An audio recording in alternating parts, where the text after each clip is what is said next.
but like Todd Davis, like turn the fuck around, maybe. Like, Yeah. I'm like, maybe do that. It was just a really, really, really bad loss. I just never seen a pass interference called a Hail Mary before. It's just strange. So, they're both fighting for the ball. So I don't know how you can call that, but whatever. Didn't matter. Oh my god, yeah, that was rough. Yep. And we are live. We got 4 people in here already. Skull Production, Whipsy, Cody, how you guys doing? Tough, tough loss. Yeah, I see. You know what? Oh, there we go. 7 people already. But Dan Bailey. I mean, we could just start there. I mean, I mean, the Vikings special teams coach and Bailey are gone tomorrow. They're gone tomorrow. They should be gone right now. Frankly, Zimmer should get up on the post game whatever this during his questions and literally come out and say Dan Bailey is cut, because that is absolutely pathetic. He didn't hit a single field goal, and frankly he wasn't close to hitting any field goals. Yeah. I'm livid. I mean, what did you guys can go ahead, say what you thought about the game in general. You guys can talk about Dan Bailey, but holy shit. Yeah. Oh my god. Well, first off, Dan Bailey. I mean, yeah, I don't know what's happened. I mean, it's weird. Vikings kickers. I mean, it seems like all the time this happens where they just completely fall off a cliff. Happened to Blair Walsh, and now Dan Bailey. He was not doing bad, and then the past 2 weeks, like, oh my god, it just whenever a Vikings kicker struggles, it's literally just a disaster. They literally can't make a field goal. It's Well, pretty it's not even bad. struggling. Like, I mean, like it's not even coming close. Not Like, close. Yeah, it's not close. I mean, and then the game as a whole was a frustrating game. I mean, that first quarter, you had so many chances, controlling the ball, keeping Brady on the sideline, only up 6-0. That hurt. And then the second half, it was that was rough. The offense kind of sputtered. Offensive line gave some sacks. Not all on the offensive line, I don't think. I think Cousins didn't do a great job in the pocket at times, just kind of standing back there. In the D, the D's a D. It's just been like that all year, just breakdowns at times. But I mean, I put this a game fully on the offense. That's where all your big time players are at. That's where your veterans are at. yeah. Not being able to score, how many times getting down there, not being able to score touchdowns too. Having to settle for field goals, and Cousins didn't help out Bailey either. Taking all those sacks. And I don't think they're all on the offensive line either. You're just looking at that. You got to be able to move around. Avoid pressures. Yeah. But just overall, just very frustrating.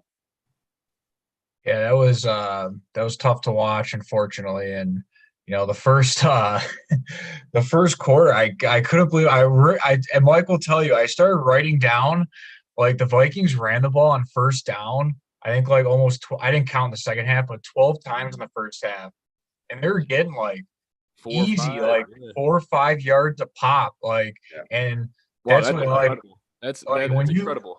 and like I could not believe that was like the Buccaneers are the best rushing defense in the NFL. I could not believe that was happening. I couldn't believe they'd allow the Vikings to do that. Obviously Dan Bailey might not be on the team tomorrow. It's too bad. He actually, he was pretty shaky when he came here in 2018 at times. Last year he was pretty good, but he's just fallen off a cliff. I kind of feel bad for him. But I mean, he is older, so it's not like a complete shock. But I mean, man, that's bad. And that's what Mike said. It really came down to the sacks in the red zone, and it's really two things. The Vikings have to start realizing. I don't know what their coaching staff's been looking at, but teams are just blitzing. I knew the Bucs blitz a lot too, but Yeah. teams are blitzing the hell out of the Vikings. And Carolina did it, Jacksonville did it, Dallas did it. Now the Tampa Bay did it, and really when they get in the red zone, it's 23-14, and the Vikings are second and goal, and you could see everyone on TV could see the blitz coming, and I don't know why Cousins doesn't check out of that if he has the power to. They run like a fake run out of the shotgun, and Cousins gets destroyed in the backfield. Like, they're gonna have to start. They gotta start beating these blitzes because teams are just gonna keep doing it. And like Mike said, some of it's on Cousins. Like, I mean, they're like taking some of those sacks. There were definitely times you could have got rid of the ball and just threw it. Like, you kind of got in that mode today because there were a couple times where he was able to escape and get some good runs. Yeah. But also the Vikings offensive line when it comes to like handling a blitz pickup and just blocking a stunt. Like Dakota Dozier is very bad. He's not very good. So I actually gave him an applause like a couple weeks ago, and he stinks. So ever since that, literally ever since me and we've been texting, we were like, hey, Dozier's actually not that bad. Ever since that, he's been terrible. Yeah, and he's been bad, and but then at the end of the day, this is a team that makes countless mistakes, miss field goals. They can't pick up a blitz. Their quarterback takes sacks in the red zone.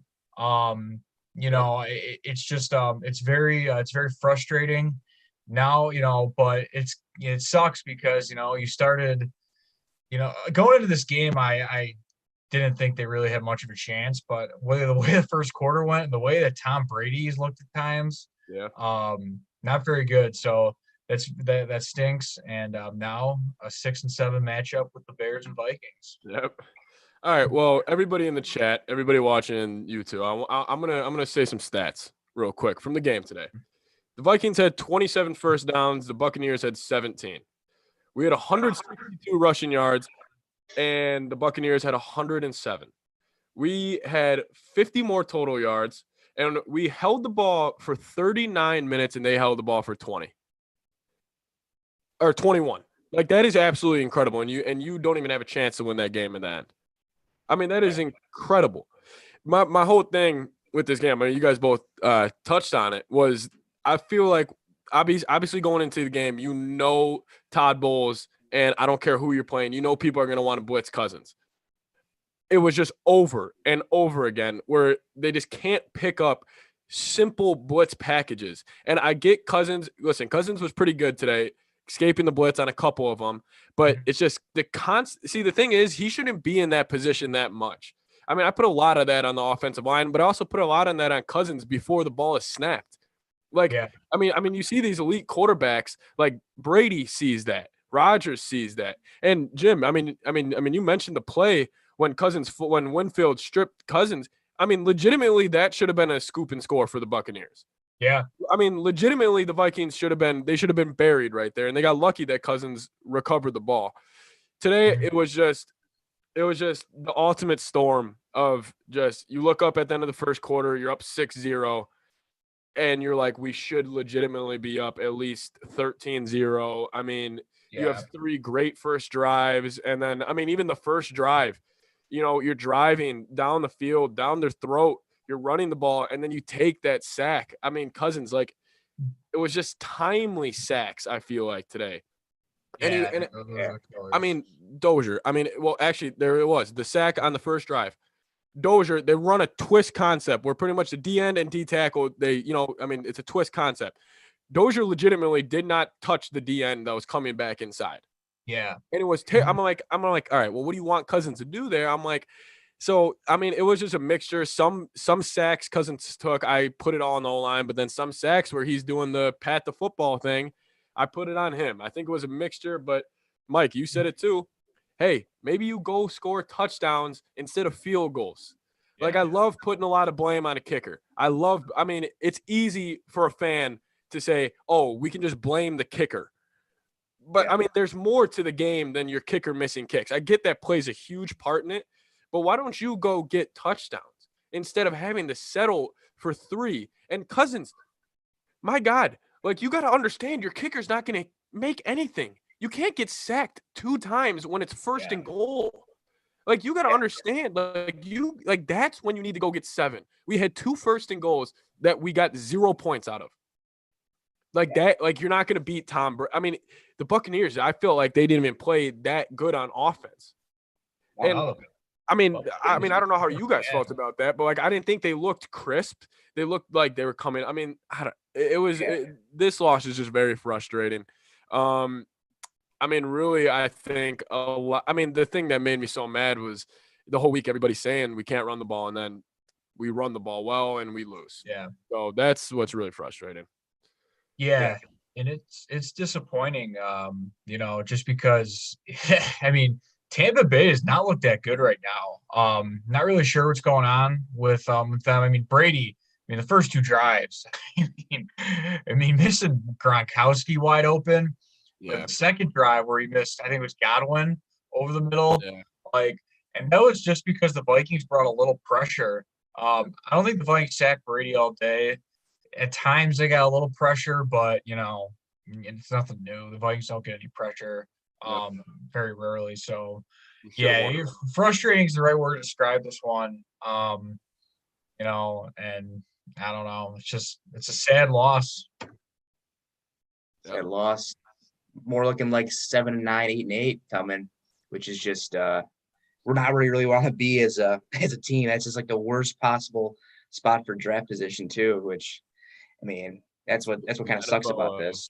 They're gonna end up probably like 7-9, 8-8, and just another mediocre season and a Kirk Cousins staple be 8-8. Yeah. The thing about this is like, you have a chance without Eric Hendricks, Daniil Hunter, Anthony Barr, Michael Pierce. You have your 4 of your probably top 6 defensive guys out, and you have a chance. And listen, this was also another perfect storm. I hate doing this. Blaming the refs. I don't blame the refs for the loss. I don't blame Bailey for the loss. But those two, they played an impact on the game. And it's tough. I mean, that Gladney defensive PI, that's legitimately a pick 6. If the whistle's not blown, and that's because that's a bad call. Once you start to slip, it's just not a PI. It's just not. And they throw that, then it's 1st and goal. I mean, the Vikings also, on the Hail Mary, like that's a bad call. But like Todd Davis, why are you even giving him a chance to throw the flag? Like, why are you even doing that? It was Gronk on 4 people. Like, that's the thing that makes me so frustrated sometimes. And yeah, Cousins also, they missed another roughing the passer on him where he got smoked. It was just little penalties, missing field goals. This Vikings team, they're going to need to go probably 3-0 to make the playoffs. It's going to probably have to be 3-0. The Cardinals won today, which sucks. We don't have the tiebreaker anymore against Tampa Bay. They're probably going to need to go 3-0. And also later today, most likely the Packers will be clinching the NFC North. So this has been one of the most painful losses, I think, in a while, considering I don't even think we played that bad. Like, we had stupid mistakes. Really stupid. How many times has that happened? But that's just kind of been the definition of this team this year. Stupid mistakes. Like they did it against Dallas. They did it against Carolina. They did it against Jacksonville. Yep. Did it against Seattle. Did it against Tennessee. That's why they're they are a 6-7 team. Like that's kind of, it's evened out that way. Like and I know defensively they have had a lot of things go wrong for them this year. And there are frustrating times. I think there are some times today where the Vikings bring blitz and they get Brady to get the ball out of his hands, and like the Vikings defense is like their defensive backs are playing like not very very vanilla, like very passive. God, when you bring a blitz, like you're forcing Brady. Brady's gonna throw the quick out. Like get up and try to pick one of those. Yeah. I know you're scared to get beat deep because I know Zimmer. That's what Zimmer's telling them. But like, that's frustrating. But yeah, like it's pretty bad. Like they have the best running back and 2 of the best, maybe the way they've played this year, 2 top 5 receivers basically this year. And they're 6-7, and that's not very good. Like I know a lot of things have gone wrong defensively, but like when you have that much on offense in 2020, like you should probably be at least a playoff team. Yeah, especially with 7 playoff spots. Yeah, that too. Jeez. Yeah, I mean, the only thing defensively, I'm really excited to see next year how they do like because listen, I mean, how many times this year do you think the Vikings have gotten a sack rushing for?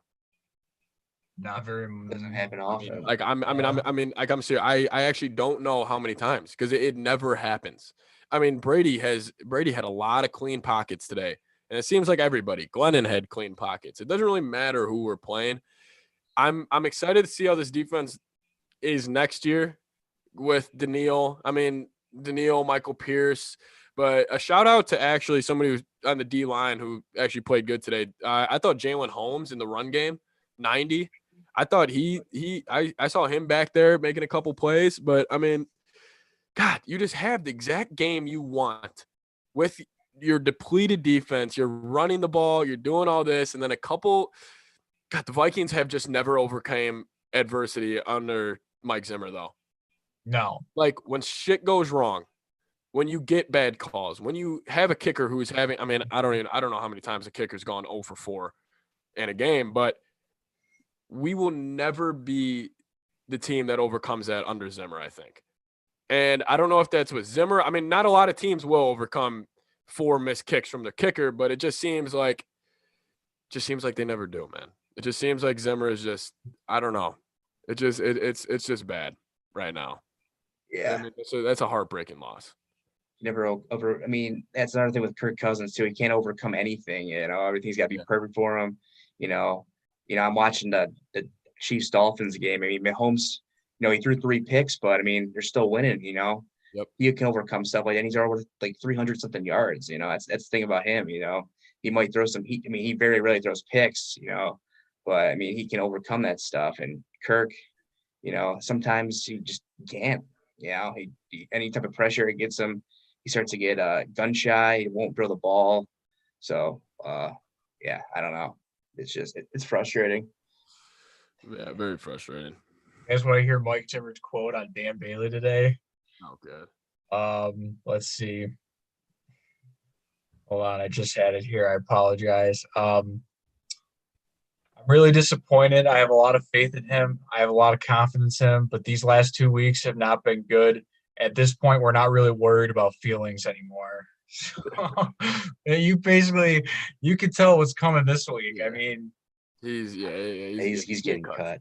That Chase McLaughlin guy from Jacksonville, the guy who attempted that like 70-yarder against the Vikings last week. He's on a practice. He got waived by Jacksonville. I'm pretty sure. So, come home, McLaughlin. Come home. Yeah. Come back. I was gonna say, who are the kickers even out there like right now that we can possibly go after? I don't even. Blair out there, Blair Walsh. Kai Forbath out there. Yeah, Kai. Just bring back an old Viking guy. I will say it is definitely a different feel. If I mean, you can't miss an extra point in a 36-yard field goal. At the start of that game. I mean, it should have been 10-0 at the worst. There was one play where I thought Thielen, it would have been a tough catch, one-handed, but let's put that ball in a perfect spot. It's a good toss. And we've seen Thielen make those catches. In this kind of game, like, just got to make those plays. Like, that's very frustrating. I have no idea why he kicked a 54-yard field goal, knowing what was going to happen. You're almost just better off punting it deep there. Yeah, I mean, me and my dad, I mean, we were talking, we were just like, maybe that was like a, hey, you have one more chance. Yeah. Thing. But then again, like, wait, so it was a 54, so they get the ball on the, it was on the 44-yard line. Yeah. Mm-hmm. I'm like, that's really good field position with a shaky defense. Like the defense, it's just I didn't like that play at all because I mean you're battling for a playoff spot too. You really have no time to be like, here's your last chance. If you can tell he doesn't have it, you gotta just either go for it there or just maybe do like a little pooch punt, try to pin him at least. I just didn't really understand the call there. I mean, I get it. Maybe if you have a good defense or you're like maybe winning or you're winning the game or situationally, but like there's really no reason to take that blatant. I mean, it was just a risk. Yeah, and also, if he was maybe missing like a little bit, Yeah.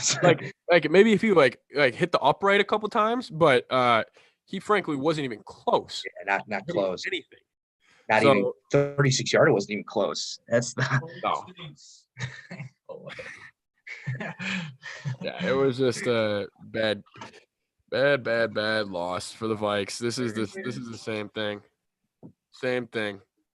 Maybe you know what? Maybe we shouldn't have cut Carlson after he had one bad week against Green Bay. He becomes super toe with the Raiders. He makes everything. He's a great kicker. You know, I mean, it's tough to go to Tampa Bay, beat Tom Brady when the refs aren't on your side and your kicker missed 4 kicks. Yeah. God, I mean, Bailey makes that kick and it's 23-17 in the fourth quarter. And we have 2 of them. It's 23-20. That's the thing, like, and even in that position, like, and that's what's frustrating too. Like, all right, like you get a touchdown, you get the 2 because your kicker can't make anything, and you get a 3 and out. Like, how many 3 and outs have the Vikings gotten this year? They got 2 today. Yeah. 2 against Tampa Bay. Like, it doesn't happen very often.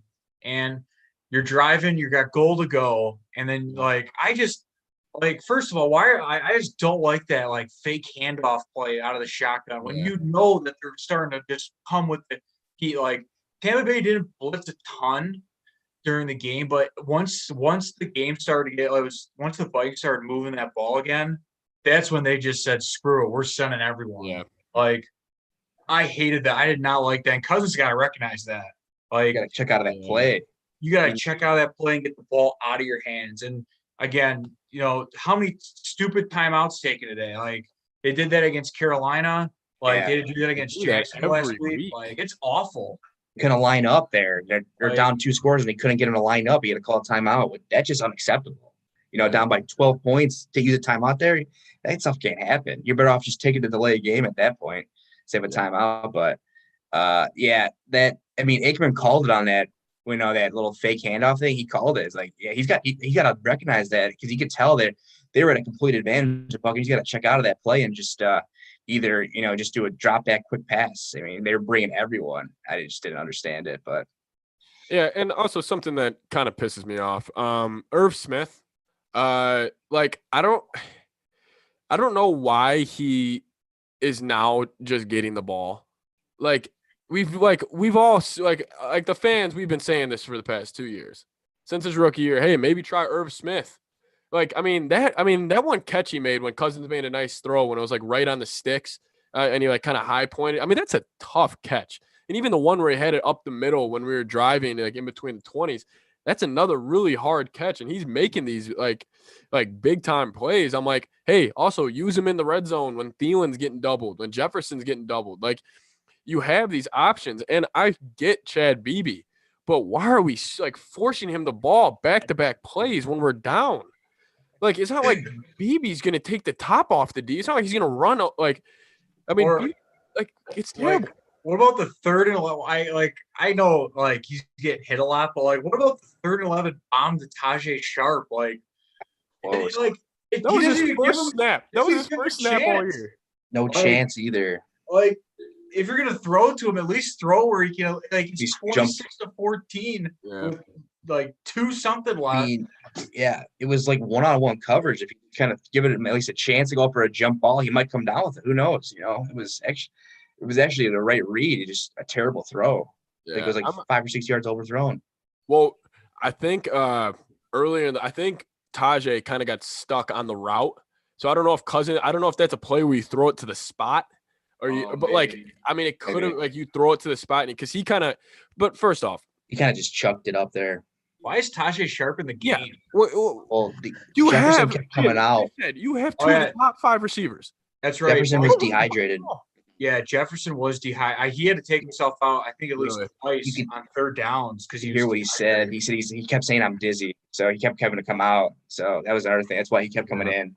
Yeah, I'm gonna want to see a film because it seemed like the Buccaneers were getting him a little frustrated too. I'm gonna want to watch like kind of just his plays and kind of see like what they did because he kind of seemed a little he kind of seemed like he was getting a little upset with a lot. So I don't know. I noticed just watching him, he was getting jammed a lot at the line of scrimmage. They were actually doing a pretty good job being physical and right away. Now he's been pretty good at getting off that, but today he couldn't get off it a ton. So I think that was part of it too. Yeah. That's part, and also I think he was, like Jim said, I think he was dehydrated. You could tell he kept. I heard him say it. He's like, I'm dizzy, so that could have been another part of it. He might have been a little tired. Yeah, I mean, now it's going to be a quick turnaround to the Bears, definitely. I mean, going into that, I think the line it has us at 6.5. For the Vikings? Minus 6.5. Yeah. So that's Bears. incredible. All right, everyone hammer the Bears right now. I mean the money line value. Jeez. You'll get. I can see the Bears winning outright. I mean, watching the Bears, their offense is kind of clicking. I mean, I know they're not playing great defenses. Yeah. I mean, the Vikings are not good defense either. So, I mean, the offense, I think, is getting a little better for them.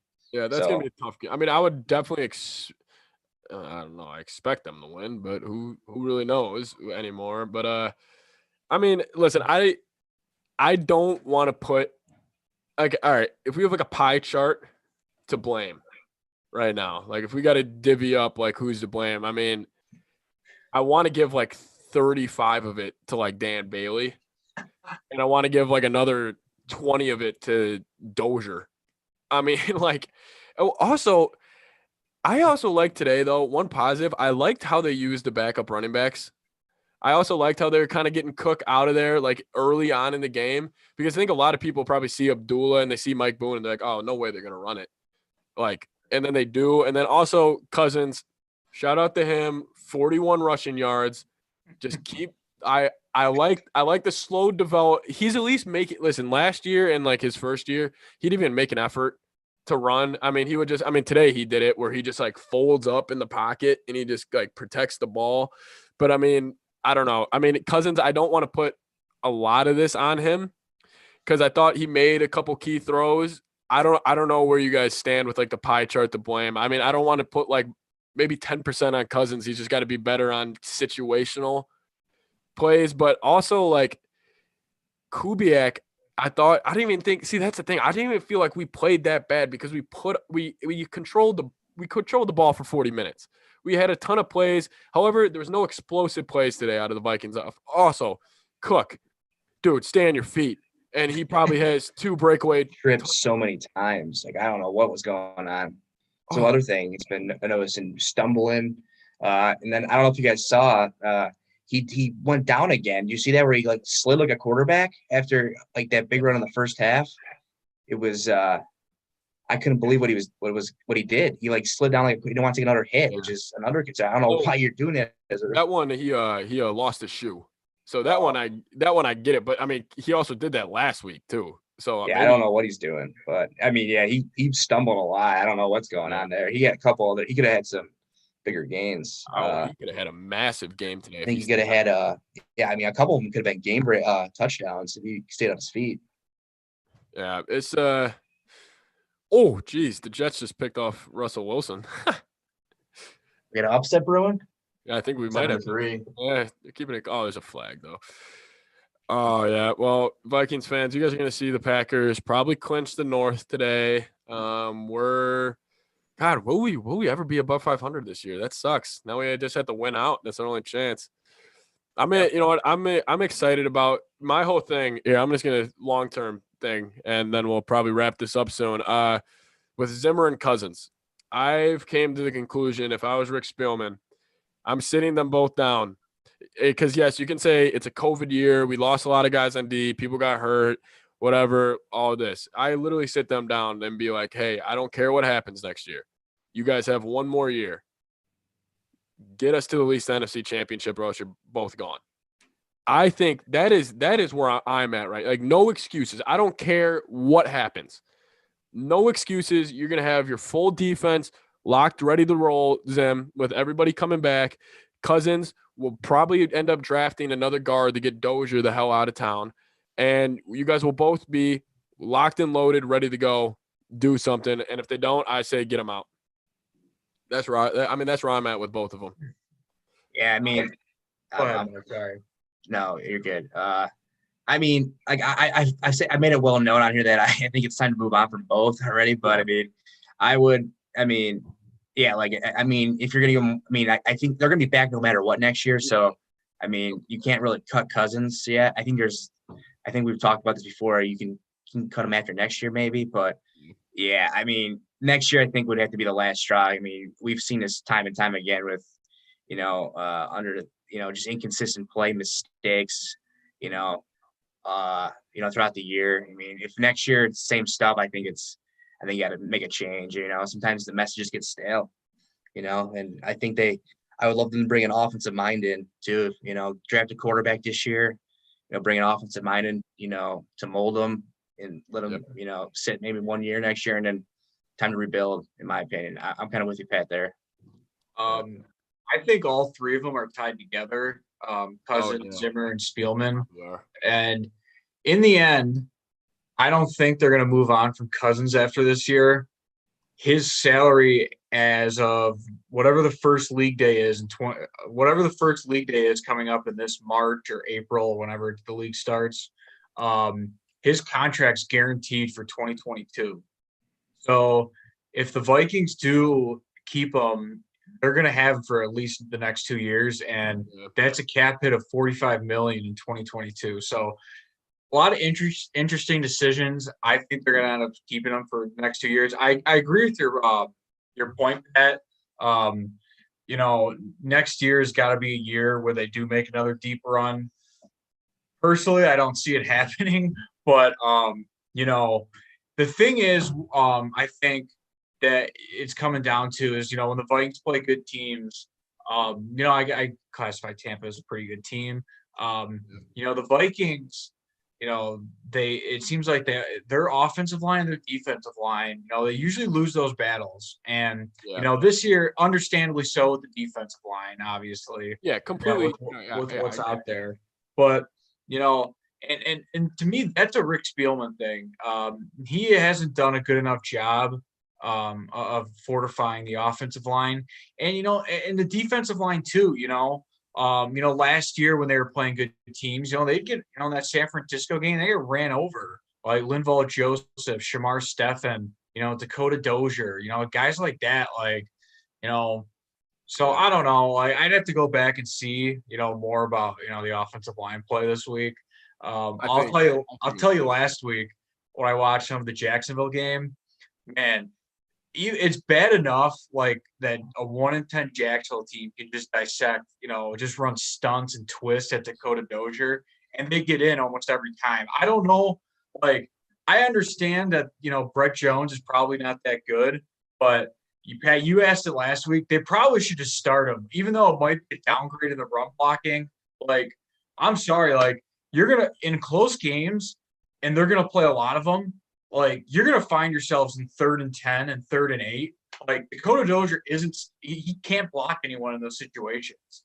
And none of them else really do that well either. So, but I agree. I'd say they're all tied together. They're both coming back next year. And it's a year where they're going to have a good year, or, they'll probably be fired by 2021. Yeah, I mean, you guys both nailed it on the head. It's just the thing with Zimmer and Cousins, and I sometimes get mad when Vikings fans do this. It's just listen, I get this year. I mean, the Vikings have had bad breaks. You know what I mean? I mean, no doubt. I mean, they've had bad breaks, but the whole point what I'm trying to make is when I'm you have 1 year, is just cut the bullshit. I don't want any more excuses, because I feel like every year it's just well, if we would have had him, if we would have done this, if we would have done this, if we would have beat this team, if we would have beat this team. I mean, the reality of this team is that there's a very good chance that this year could have lost to if people want to play that game, say hey, well, we should have beat Tennessee, we should have beat Seattle, we should have beat them. There's legitimately a chance that the Vikings should have lost at home to the Falcons, Cowboys, Jaguars, and Panthers. Yeah. I mean, there's a legitimate chance that they could have been 0-4 against those teams, and we would be sitting here at 4-9 then, and we'll just be oh wow, this season really got away from us. I'm excited for the future though of this team. I saw a couple things from. I'm excited to see how Ezra develops, and they put it on the board when we were watching the game. It's just the rookies that are kind of getting a lot of significant reps this year, and this is honestly what I wanted. I mean, I know we're 6-7, but like this kind of had a playoff game feel to it, where it was like it's a must win, and I think it's really good for these young guys to get these types of experience games against Tom Brady on the road and to kind of go through this. Yeah. I think they like I think there's pieces here for the future. I mean, like you said, Jefferson's really had a really good year. Ezra Cleveland's looked pretty good overall. Brian O'Neill, I don't know if is he all right? I know he got hurt today, which is not good. We gotta look at that. Hopefully it's not serious. But he's been good. I think they just gotta get more impact players. They gotta get an impact guard. I think that's a key for them, to help with the blocking, make it, where they're not getting as much pressure inside to, keep Cousins comfortable as possible. And I think defensively, I mean, they got to hope that Gladney and Dantzler next year, take another step forward. That's a key. I think, they've shown signs of, being good. They've had some, ups and downs. There's been some breakdowns, but they have shown signs. Linebacker, Troy Dye's getting a lot of time. Eric Wilson, he's done a nice job, creating turnovers. Losing Eric Hendricks has been pretty big. He's like the captain of the D, the anchor. And then I think you got to go improve the safety position. I think Anthony Harris has not been very good. You saw today, just getting lost at times in coverage, taking bad angles on the run. Harrison Smith's getting old. I don't think he had a great game today, to be honest. I think he was not that good. He was getting lost too, or was late to coverage at times. But, I think there's a promising future. They got to just, like I said, they probably have to go get another D tackle. They'll get Michael Pierce next year, hopefully. Hopefully Daniel Hunter. That's one thing about the neck injury is concerning. That is a concern. Hopefully he's good. And DJ Wonham showing signs. There is some pieces here. You got to just add a couple more guys on each side of the ball. Who knows? They might, take that next step next year. Yeah. I think I think the one thing we're gonna have to watch in the offseason too, not to get far ahead here, but Daniil Hunter, like Mike said, coming off that neck injury, supposedly, obviously there's something about his contract too that he's gonna want more money. Yeah. And if I'm the Vikings, you got to be careful here because that is a neck injury, and obviously you don't want to. He definitely deserves to be paid more, definitely. But at the same time, he did sign that contract. He did. The Vikings gave him an opportunity. He signed that contract through 2023. So you might have to be tough, a little tough in that area, and say, hey, we got to see you play 2021 before, and if his group, gets tough too, then that'll be something to watch because, that's kind of what I'm looking at the offseason is how that's going to unfold. Yeah, that's definitely I guess I'm still under the impression like Daniil Hunter will come back and be 100%, but I mean that could definitely not be the case. Is Daniil Hunter coming back and being a little slow? And then also offensively, I really like the future of the offense, but I mean it gets to the point where I like the scheme that they have, but I think they need to add something more. I like the run first scheme with a defensive head coach. I mean, that's how you're going to do it. But how many times this year has a bootleg from Cousins just been blown up really easily? I mean, the Vikings have had a lot of plays this year where they're driving and then they'll try to either not get fancy or they'll get too vanilla and they'll just have these huge setbacks on these drives. I mean, it's making it pretty tough on Kirk and on these offensive guys to and the line. I mean, it's making it just really tough for these guys to stay consistent. And that's, that's the thing about the whole year is the Vikings were not consistent throughout this entire year. Yeah. They've shown flashes. This offense has shown flashes where I'm sitting back and I'm like, geez, who can stop us? I mean, this defense has shown flashes where I'm like, all right, here we go. We're getting something going. But then it's the next week and it's just oh, okay, there's why. There's the other layer to why we are really 6-7 because, God, I mean, I just don't know. I mean, I almost don't want us to make the playoffs, but I obviously am going to root for it. But I mean, if we go in a playoff, see, the thing is though, I would still feel that we have a chance on the road in the playoffs. I mean, Well, that's the thing. It will be interesting because now they're definitely like, that's why today's game, if they were to make the playoffs, if they would have won today's game, they could have had a shot at the 6th seed, and play I think it would be the NFC West. But for me, the NFC is down to 3 teams, and I've looked at Green Bay, and they have some question marks. But New Orleans and the Rams, kind of for me, are and the Rams got Goff, and Goff sometimes we see bad Goff out there sometimes. Yep.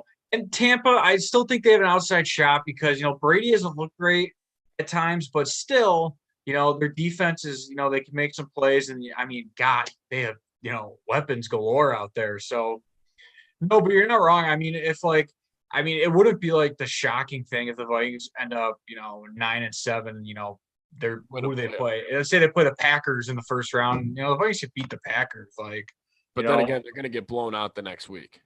Yeah, exactly. They're not good enough to be consistent and rattle off wins. And they weren't good enough last year to win 3 games on the road in the postseason.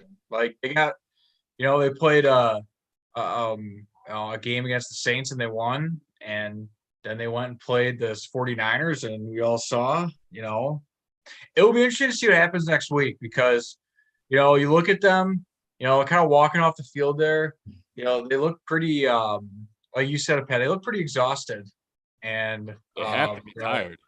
And they put themselves in that position. So, it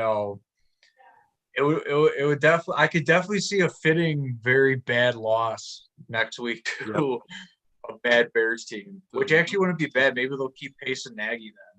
Yeah, honestly, no. That's what I was thinking about. I was like, maybe if the Bears make the playoffs, maybe Nagy's back. Maybe that's something we should root for, is the Bears making the playoffs. But yeah, anyways, thanks to everybody who showed out. Tough loss. Tough loss. That's all I got to say, man. We'll live to see another day. Hopefully we'll rattle off 3 in a row, and maybe we'll see what the hell happens. But anyways, thanks to everybody who stopped by. This was the stream. Purple Pain. See you guys later.